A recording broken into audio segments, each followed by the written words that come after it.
రఘురాం 10 ఎకరాల పొలాన్ని ఇవ్వనని తేల్చి చెప్పేయటంతో ఇక అనగాదేవి ఇంటికి వెళ్ళి పార్వతిని పిలిపించి ఆస్తి పత్రాల మీద, ఆ పొలం పత్రాల మీద రఘురాం వేలిముద్రలు తీసుకురావటానికి చాలా డబ్బుల్ని ఇస్తుంది. తర్వాత అస్మిత ఇంటికి వచ్చి, ఇదంతా రామలక్ష్మి పనా?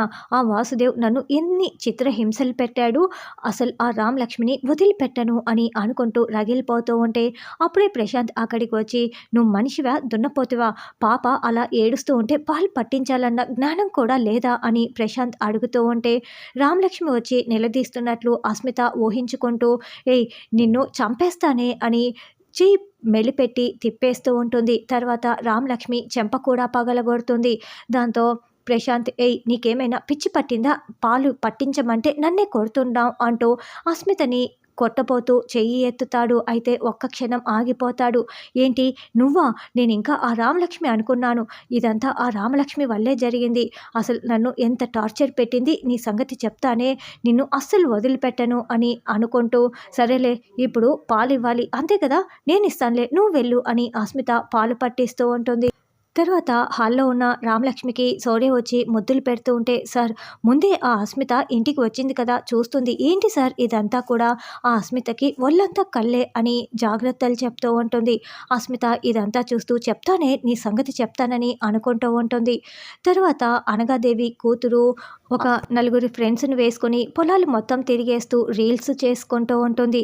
ఏంటి త్వరగా రామేగా అని అనగాదేవి చెప్తూ ఉంటే, మామ్ నాకు రీల్స్ అంటే చాలా ఇష్టమని తెలుసు కదా, నాకు 10 లక్షల వ్యూస్ వస్తున్నాయి మామ్, అయినా ఫస్ట్ రీల్స్ తర్వాతే నేను ఇంటికి వస్తాను, ఇంకా చాలా రీల్స్ తీసుకోవాలి అని నడి రోడ్లో వెహికల్స్ కూడా వెళ్ళనివ్వకుండా అడ్డుగా నిలబడి రీల్స్ చేసుకుంటూ ఉంటే ఒకతను తన భార్య గర్భవతి అయ్యి నొప్పులు పడుతూ ఉంటే వెహికల్స్ అన్నీ బ్లాక్ అయిపోయి ఉండటంతో మేఘ దగ్గరికి వచ్చి, అమ్మ పక్కకు తప్పుకోండమ్మా, నా భార్య నొప్పులు పడుతుంది, హాస్పిటల్కి వెళ్ళాలని ఎంత వేడుకుంటున్నా కూడా మేఘ అస్సలు పట్టించుకోకుండా ఇష్టం వచ్చినట్లు మాట్లాడుతూ రీల్స్ తీసుకుంటూ ఉంటే అప్పుడే రఘురాం జానకి బైక్లో వెళ్తూ మేఘ దగ్గరికి వచ్చి అడ్డు తప్పుకుంటారా లేదా అని చెప్తూ ఉంటారు. తర్వాత శ్రీను ఇంటికి వస్తాడు.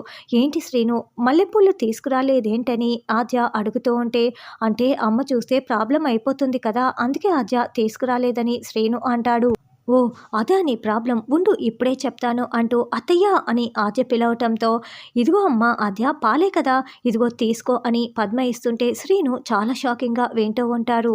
చూడండి అత్తయ్య, మీ అబ్బాయి పువ్వులు తీసుకురమ్మంటే తీసుకురాలేదు అని ఆద్య చెప్పటంతో, ఏంట్రా నీకు బుద్ధుందా లేదా, భార్యకి పువ్వులే కదా ముఖ్యం, నువ్వు తీసుకురాకపోతే ఎలా అని పద్మ ప్రశ్నిస్తూ ఉండటంతో శ్రీను మరింత షాకింగ్గా వింటూ ఉంటాడు.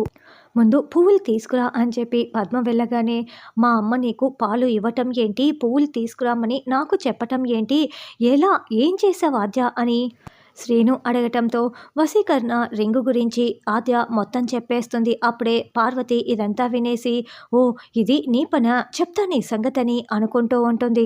అలా మీ అమ్మని వశీకరణం చేసుకున్న శ్రీను అని ఆద్య చెప్తుంది.